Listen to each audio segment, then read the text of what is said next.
이상로 대표님, 최근에 이 민주당, 그리고 이 문재인 이 사람들이 대통령 선거가 지금 불과 한 10개월 앞으로 다가오자 여러 가지 해괴한 행동들을 많이 하고 있는데, 어떻게 보면 좀 파상 공세라고 그럴까요? 어떻게 보면 뭐 전방위적인 이런 올코트 프레싱 같은 이런 반역 행동들을 하고 있는데, 바로 6월 8일 어제 그저께는 국회에서 이낙연 전 민주당 대표까지 참석을 했는데 보니까요, 기본권 개헌 토론이라는 걸 가졌어요. 거기 보면은 국회의원, 민주당 의원 박광온, 뭐 정태호, 허영, 홍기원, 홍성욱, 홍익표 이런 사람들이 주동이 됐는데, 국민의 그 사유재산권을 완전히 박탈하는 그런 토지 공개념을 도입하는 그런 헌법을 개정해야 된다. 이런 토론회 세미나를 가졌습니다. 이 국민의 기본권을 제한하는 헌법 개정을 한다는 것은 표현이 뭐 부드러운 것 같습니다만, 이거는 무시무시한 그런 소위 시대를 역행하는 사회주의, 국민의 사유재산권 폐지, 이런 개헌을 하겠다는 것인데, 이들이 하는 개헌 속에는 비단 이것만 포함될까요? 모든 시스템이 다 사회주의화되는 개헌을 하겠다는 얘기와 같다고 봅니다. 이러한 망발들을 계속하고 있는 최근의 이런 작태가 과연 무엇을 노리는 것인가, 어떻게 봐야 되겠는지, 우리 김성진 교수님, 지금 뭐 여러 가지로 바쁘신 중에 지금 서울에 이렇게 부산에서 이렇게 올라오셔서 출장을 나오셔서 이렇게 계시는데, 이렇게 참석을 해주셔서 너무 감사드립니다. 이들이 지금 최근에 이렇게 파상 공세를 하다시피 하면서 온갖 해괴한 그런 반대한민국 모의들을 하고, 이 발작 같은 행동들을 하고 있는데, 이것을 어떻게 봐야 되면 이들의 의도가 과연 무엇인가, 우리가 어떻게 봐야 될지 한번 말씀해 주시면 감사하겠습니다. 네, 지금 현재 이루어지고 있는 이 파상적인 공세는 이제 이들이 처해 있는, 그러니까 문재인 정권이 처해 있는 상황이 위중하다. 그리고 자신들이 결정적으로 코너에 몰리고 있다 하는 것을 반증하고 있는 것이 아닌가, 그렇게 생각을 합니다.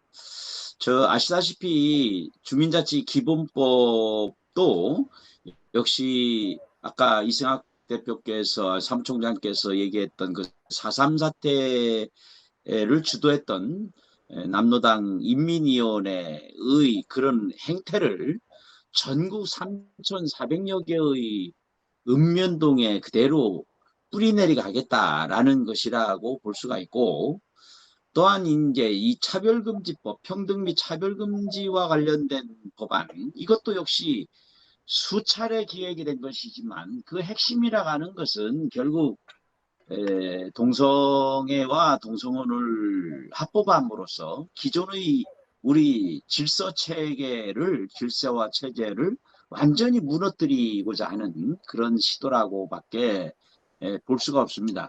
그런 것도 모자라서 이제는 이제 국가보안법을 폐지해야 된다라고 얘기를 합니다. 지금 문제가 되고 있는 그 국정원의 원훈, 전 세계에도 이렇게 자주 정권이 바뀔 때마다 원훈이 바뀌는 예는 찾아볼 수가 없습니다.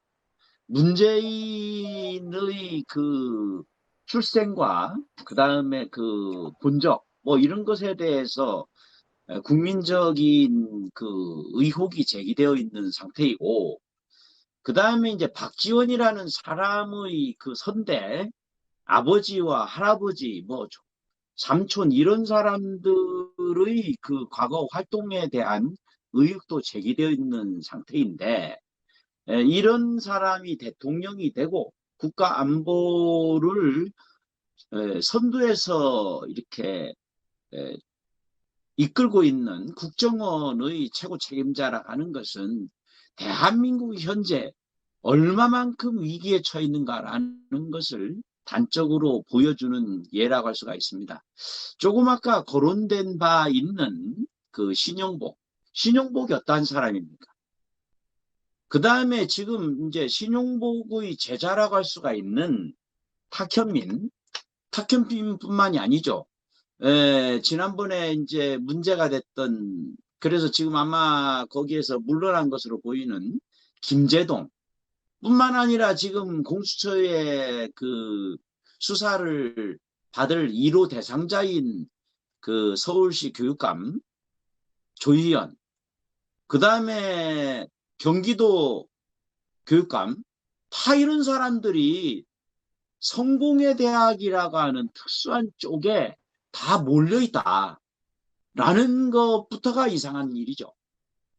그런데 지금 이제 지난번에 한번 제가 거론을 한 바가 있습니다만은 추미애뿐만 아니라 현 그 법무부 장관조차도 한명숙 사건, 이미 이것이 다 결론이 난 것을 다시 끄집어내어 가지고서 거론하는 것도 그게 뒤를 캐보면 이상하다는 거죠. 왜냐? 한명숙의 남편인 박성준 교수가 어디에서 교편을 잡았냐? 바로 또 성공에 대해 아닙니까? 그러니까 이런 것들이 전체적으로 연결이 돼 있다. 그 다음에 지금 이제 대한민국 그 국민들의 건강과 생명을 지금 간접적으로 위협하고 있는, 그러니까 우리가 보통 말하지 않습니까? 정치방역, 이념방역이라고 하고 있는 이 정치방역, 이념방역의 하수인이라 할 수 있는 그 질병관리청장 정경, 그 정은경이 있는 질병관리청장의 탁자 위에 바로 신용복의 글씨체가 있었다. 이것 가지고 문제가 됐지 않습니까? 그러니까 이 모든 것들이 저들의 치밀한 전략에 의해서 하나하나 진행되고 있다. 그런데 우리 국민들은 이 대한민국의 공산화 작업이 얼마만큼 진행되고 있는지에 대해서 크게 염려하지도 않고 그렇게 관심을 갖고 있지도 않다. 이것에 대해서 저는 끔찍하게 생각을 합니다. 그뿐만이 아니죠. 그러니까 지금 그 조금 아까 거론이 됐던 것처럼 이 모든 악법들이 어떤 식으로 제정되고 있습니까? 결국은 4.15 부정선거라고 하는 이 역사적인 죄의 대가로서, 죄의 결과로서 지금 압도적인 과반수로서 입법부를 장악하고 이들이 공장에서 빵을 구워내듯이 악법들을 찍어내고 있지 않습니까? 거기에다가 이제는 뭐 국가교육부 무슨 지원법인가 하는 이상한 법률까지도 이제 패스트트랙에 얹어가지고서 진행하려고 한다. 이 모든 것들을 하나하나 날마다 이 자들이 얼마나 악법을, 오늘은 무슨 악법을, 내일은 어느 악법을 이렇게 입법 조치하려고 하는지를 우리가 가늠할 수 없을 정도로 날이 새면, 눈만 뜨면 이런 악법들을 찍어내니까 이걸 어떻게 하겠습니까?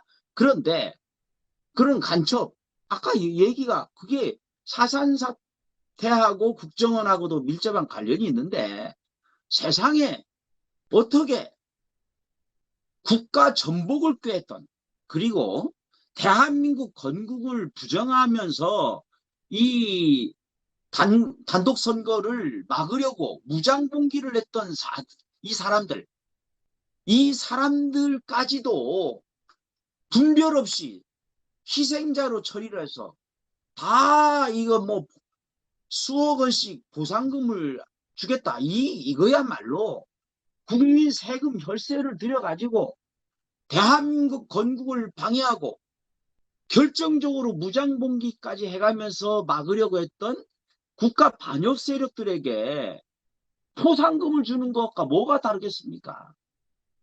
그래서 우리들은 이러한 사태의 최종적으로 상징적인 것이 뭐냐? 바로 국가 안보를 최전선에서 지켜야 하는 이 국정원의 원운을 바꾸고 거기에다가 그 표지판을, 원운을 새긴 표지판을, 표지석을 그 앞에서 정체불명이라는 의혹을 받고 있는 대통령이라는 사람과 그 다음에 그 아비 할아비, 그 다음에 삼촌, 이런 모든 자들이 그야말로 빨치산 그 후예라고 하는 의혹을 받고 있는 그런 박지원 두 사람이 국정원과 대통령이 간첩 혐의로서 최종적으로 그러한 대법원의 판결을 받은 자의 글씨를 새겨놓고 희낭랑하고 있는 이 현실이야말로 대한민국이 현재 처해 있는 긴박한 상황을 상징적으로 보여주고 있는 것이 아닌가.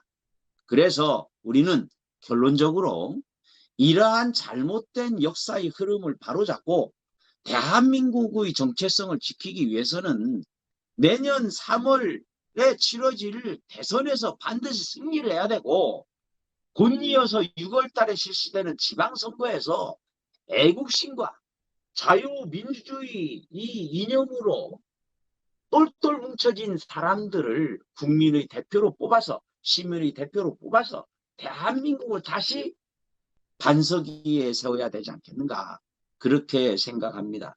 이 모든 것들은 우리 국민 애국시민과 국민들의 열성어린 후원과 그리고 단합된 마음으로 서밖에 이룰 수 없는 것이라고 생각합니다. 감사합니다. 정말 그 예. 통탄스러운 오늘의 우리 현실을 우리 김성진 대표님 말씀하셨는데요. 말씀 중에서 국회에서 빵을 찍어내듯이 반민주적인 악법들을 찍어내고 있는 민주당, 그 말씀을 하셨습니다. 조금 아까 이 나지은 총장님 말씀하신 것에 적극 동의를 합니다.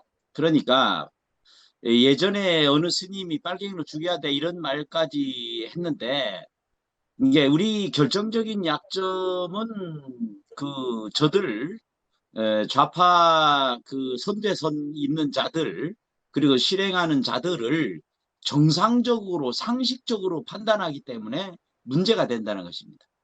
그러니까 저들이 전범으로 삼고 있는 마오이즘, 모택동에 의한 문화대혁명 당시에 부모의 뺨을 갈기고 자기 스승의 멱을 잡고 인민재판에 해부했던 자들입니다.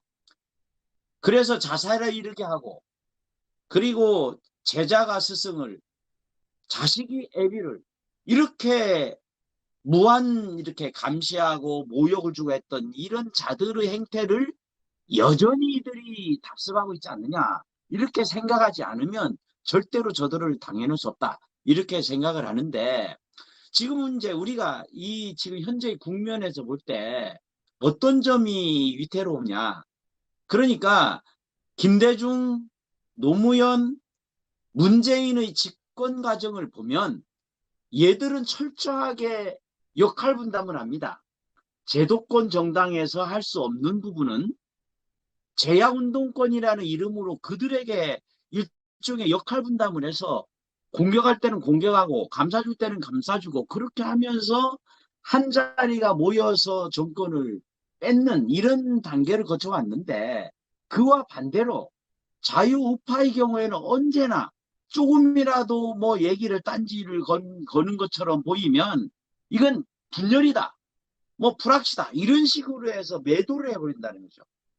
그러니까 지금 저기 일각에서 정광 목사님이 주도하는 국민혁명당, 아니 국민혁명당이 국민의힘에서 할 수 없는 부분, 도저히 참을 수가 없으니까 그런 국민혁명당을 내세워가지고 이렇게 하겠다는데, 이렇게 하면은 이게 완전히 무슨 보수파가 분열해서 절대로 대선에서 질 것이다, 이런 식의 피해의식에 사로잡혀 있는 것이 아니냐.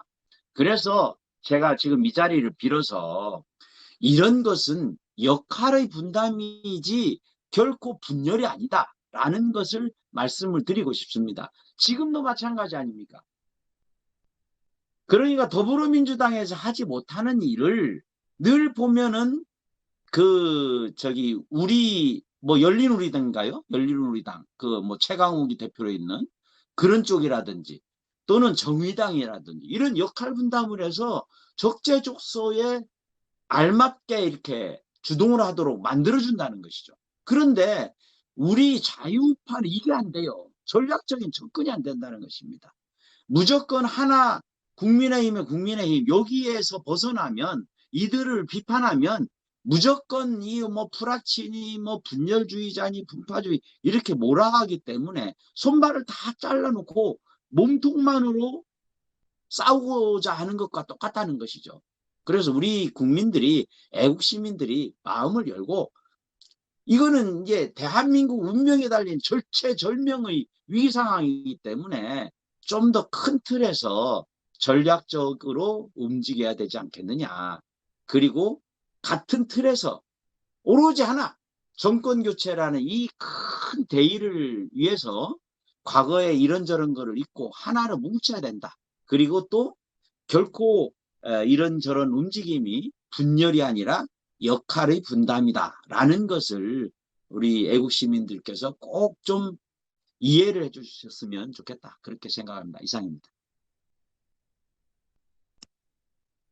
감사합니다. 감사합니다.